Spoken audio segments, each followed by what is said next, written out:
Halo semuanya, jumpa lagi secara virtual ya dengan Ibu. Nah, pas minggu kemarin kan kita udah selesai ya materi kita tentang koordinat kartesius. Nah, sekarang kita saatnya belajar materi baru, yaitu tentang relasi dan fungsi.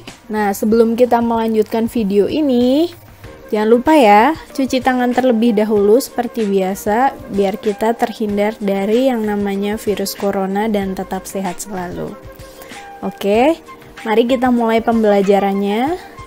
Kita akan belajar tentang relasi dan fungsi. Tentunya kalau relasi itu kalian udah sering denger ya, relasi. Kalian punya relasi siapa aja gitu ya. Kalau dalam kehidupan sehari-hari kan. Oh, Adi dan Budi itu punya relasi yang sama gitu. Kan sering kita dengar apa itu relasi gitu ya. Nah, relasi itu apa sih sebenarnya? Nah, ini Ibu jelasin ya. Relasi dalam matematika ini relasi dari himpunan A ke himpunan B. Nah, kita nyambungnya ke himpunan ya, materi himpunan kelas 7 ya. Jadi ada himpunan A sama B. Jadi relasi dari himpunan A ke himpunan B itu adalah aturan yang menghubungkan anggota-anggota himpunan A dengan anggota ke himpunan B gitu.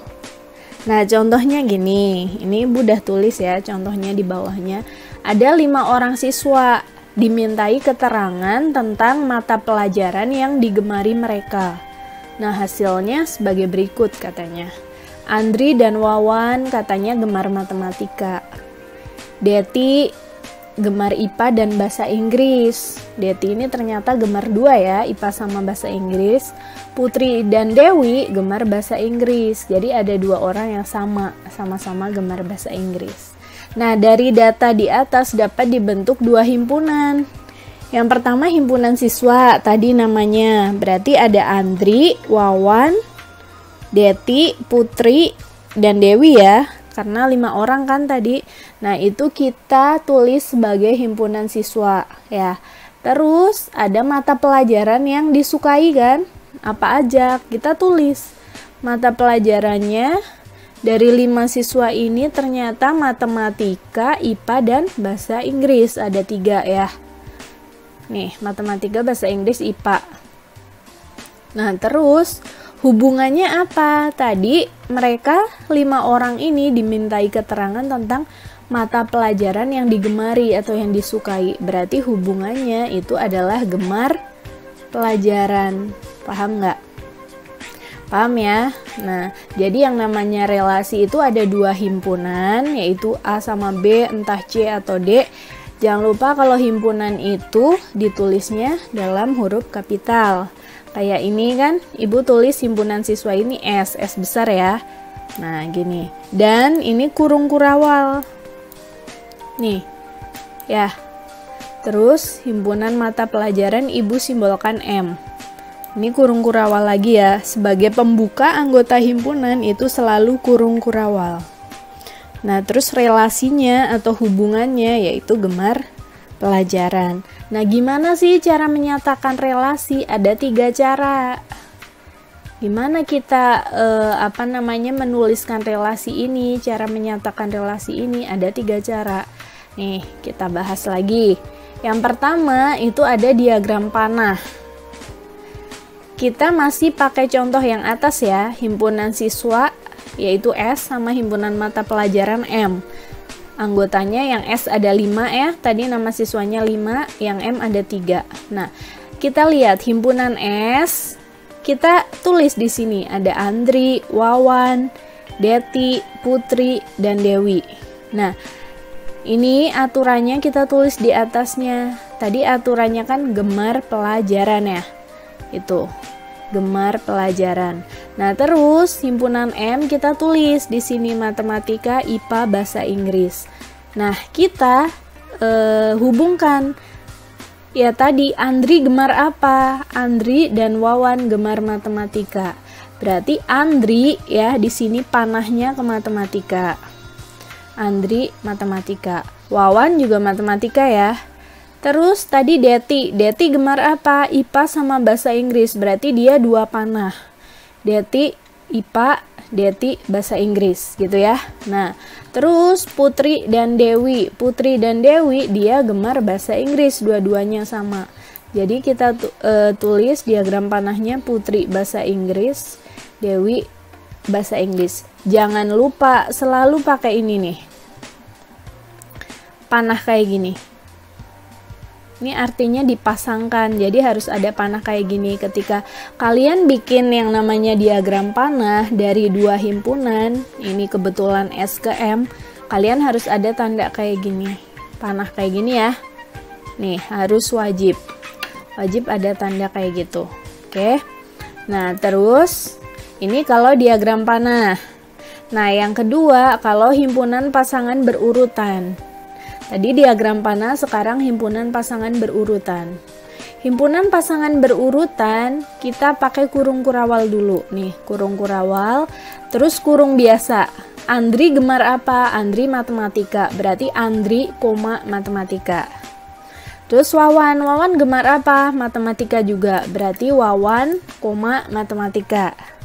Terus Deti itu ada 2 ya, tadi IPA sama bahasa Inggris, tapi satu-satu. Berarti Deti, IPA, terus Deti, bahasa Inggris gitu ya. Ini sepasang-sepasang. Terus Putri apa? Bahasa Inggris, berarti Putri, bahasa Inggris. Terus Dewi, bahasa Inggris gitu. Ini namanya himpunan pasangan berurutan. Kayak gini cara nulisnya. Ini kurung kurawal. Kurung kurawal itu bikinnya seperti ini nih, kalau kalian di buku ya. Nah, gini ya bikinnya ya. Itu. Nah, terus itu yang kedua, himpunan pasangan berurutan. Terus ada yang namanya diagram kartesius. Kartesius itu yang kayak kemarin kita pelajarin ya, koordinat kartesius. Jadi ada garis vertikal sama horizontal gitu kan. Nah, langsung aja ke contohnya ya. Nah, ini nih. Nah, kayak gini. Kalian tulis tadi yang ke bawah himpunan S itu nama siswanya ya, Andri, Wawan, Deti, Putri, Dewi. Terus yang ke atas M itu tadi himpunannya. Kalau himpunannya S kita tulis S, kalau himpunannya M kita tulis M. Misalnya ini A ya kalian tulis A, di sini A. Terus misalnya ini B ya kalian tulis B. Nah, terus sekarang kita pasangkan. Andri tadi gemar matematika ya, berarti Andri matematika di sini. Wawan matematika, bikin titik-titik gitu ya, kayak bikin koordinat kartesius. Deti kalau gemar 2 berarti titiknya 2. Deti gemar IPA sama gemar bahasa Inggris. Terus Putri gemar bahasa Inggris, Dewi gemar bahasa Inggris gitu ya. Paham ya? Nah, itu relasi. Jadi relasi itu ada aturannya.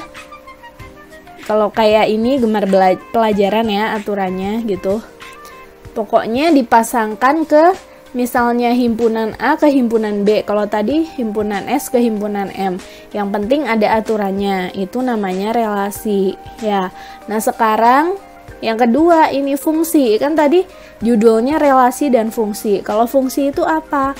Fungsi itu nama lainnya adalah pemetaan. Ini Ibu udah tulis ya. Jadi, fungsi itu nama lainnya adalah pemetaan. Jadi, fungsi atau pemetaan dari himpunan A ke himpunan B adalah suatu relasi khusus yang menghubungkan setiap anggota himpunan A dengan tepat satu ke anggota himpunan B. Jadi, fungsi itu termasuk relasi, tapi relasi khusus. Jadi, kan ada himpunan nih, A sama B. Jadi, setiap anggota dari himpunan A yang depan, itu harus dipasangkan ke himpunan B, tapi harus tepat satu. Kita lihat ya contohnya yang A, coba lihat. Kita lihat dari gambar ini ya, misalnya ini dihubungkan dengan diagram panah. Yang A, lihat. A itu anggotanya 1, 2, 3, yang B, A sama B. 1 dihubungkan ke A, 2 dihubungkan ke B, 3 dihubungkan ke A. apakah A ini menghubungkan satu tepat satu ke B? Ya, di sini kalian lihat 1 ke A, 2 ke B, 3 ke A. Berarti di sini keisi semua, tepat satu artinya, ya. Berarti yang A ini dia fungsi. Ya. Nah, yang B. Yang B apakah dia fungsi? Nah, 1 ke A, 2 ke B, 3 ke C. Oh, ternyata 1 dia juga fungsi. Yang jelas yang himpunan A yang depan itu harus tepat 1. Coba lihat yang C. 1, 2, 3. Tiganya nggak punya pasangan. Ya, berarti dia bukan fungsi. Ya, karena dia nggak punya pasangan si 3 ini ya. Nah, terus yang D anggotanya 1, 2, 3. Yang B cuman A. Tapi setiap anggota di A memasangkan 1. Tepat 1 kan ya? 1 ke A, 2 ke A, 3 ke A. Berarti dia fungsi. Nah, yang E lihat. Anggota A 1, 2, 3, B, A, B, C. 1 ke A sama C. 2 itu ke A.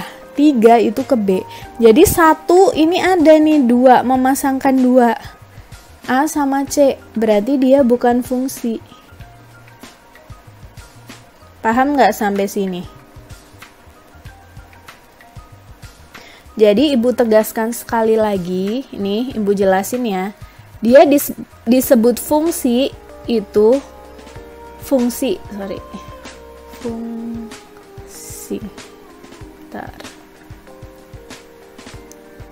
Nah, dia disebut fungsi bila kalau bahasa ibu itu himpunan A itu yang depan ya, kita bicaranya himpunan A itu tidak boleh jomblo, tidak boleh ada yang jomblo,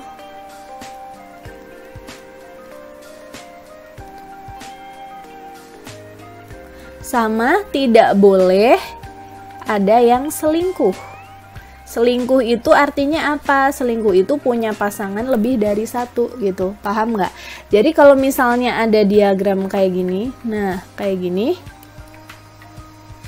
ini dia nggak apa-apa kayak gini. Nah kayak gini. Nah artinya kan dia satu-satu ya. Ini himpunan A, ini himpunan B misal. Nah asalkan jangan kayak gini.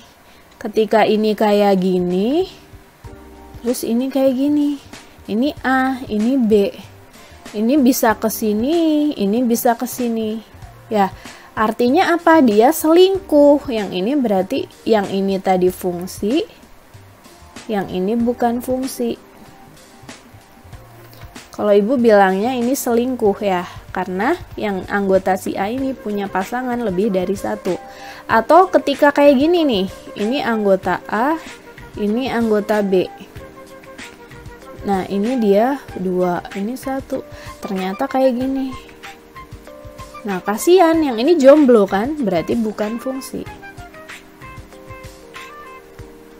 Gitu. Jadi ibu tegasin, syarat fungsi itu tidak boleh jomblo dan tidak boleh selingkuh. Yang depan ya, berarti si A ini yang depan. Gitu. Paham? Oke, kita lanjut lagi. Nah, udah paham tentang fungsi. Nah, dalam fungsi itu ada yang namanya domain, kodomain, dan range. Apa sih itu domain? Ini ibu udah tulis, domain itu daerah asal, kodomain daerah lawan, dan range itu daerah hasil. Misalnya, ada himpunan A sama B. Anggota himpunan A 1, 2, 3, anggota himpunan B 2, 4, 6, 8. Dia fungsi ya, karena ini terisi semua satu-satu. Nah, anggota A yaitu 1, 2, 3 itu namanya domain.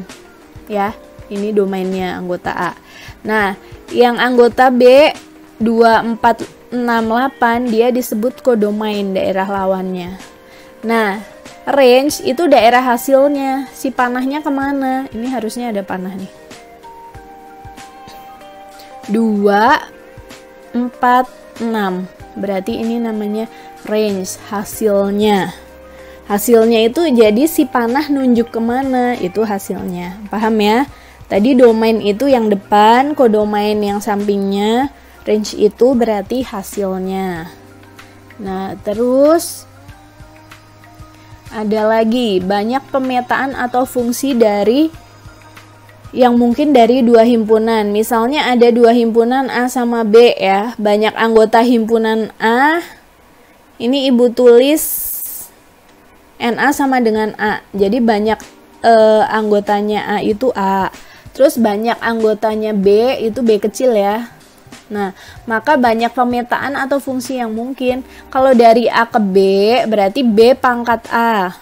Kalau B ke A berarti A pangkat B. Contohnya gini, misal anggota A, NA ya, NA-nya ada 5, NB-nya ada 2. Yang ditanya, banyak pemetaan dari A ke B. Dari A ke B, itu kan berarti B pangkat A ya. B pangkat A. B pangkat A berarti 2 pangkat 5. Artinya 2 kali 2 kali 2 kali 2 kali 2. Kalian hitung sama dengan berapa? Oh, ternyata 32 gitu ya. Kalau B ke A, ini kebalikannya. Berarti A pangkat B. Berarti 5 pangkat 2 sama dengan 5 kali 5, 25. Paham? Nah, terus dalam fungsi ada yang namanya korespondensi satu-satu. Jadi korespondensi satu-satu ini merupakan fungsi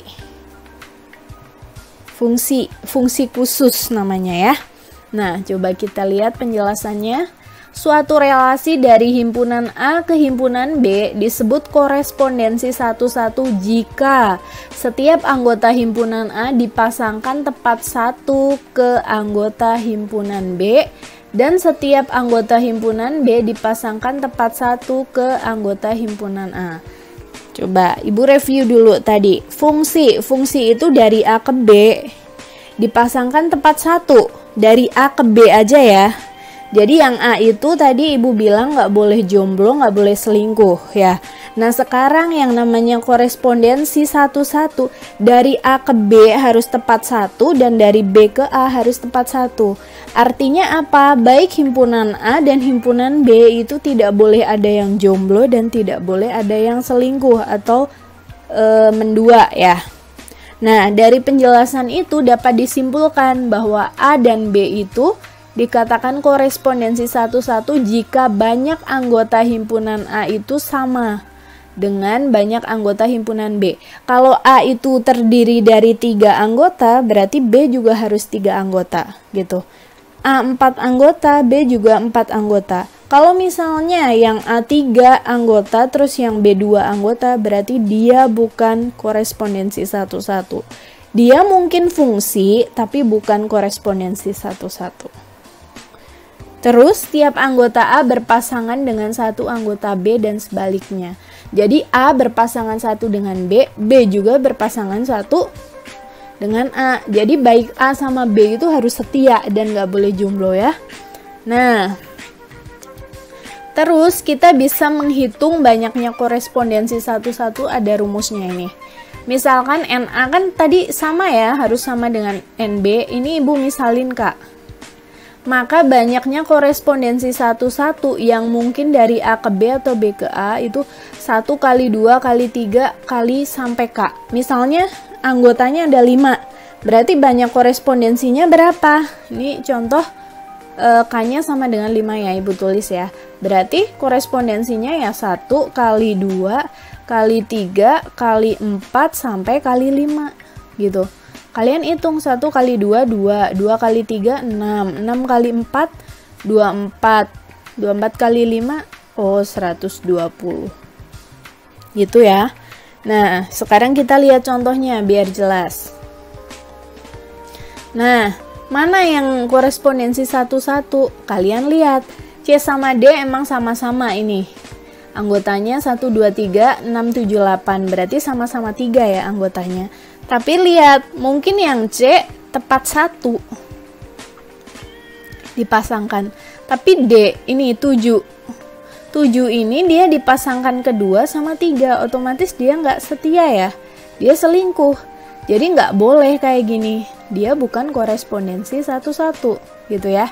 Nah terus yang B, bagian B, anggotanya aja udah beda. Ini 2 anggota, yang E, yang F itu 3 anggota.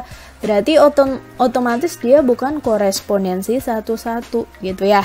Yang C, lihat dia 3 anggota, H 3 anggota. 2 ke 14, 4 ke 16, 6 ke 12. Nah ini satu-satu persis, dari G ke H satu-satu, H ke G satu-satu. Nah berarti dia benar, dia korespondensi satu-satu ya. Jadi dari A, B, C yang korespondensi satu-satu hanya C. Paham ya sampai sini ya? Nah udah penjelasan fungsinya sampai sini dulu, nanti kita akan lanjutkan minggu depan. Nah ini ada soal, latihan soal ada 4 soal, silahkan kalian kerjakan. Nanti difotoin, fotonya harus jelas, masukin ke Google Classroom.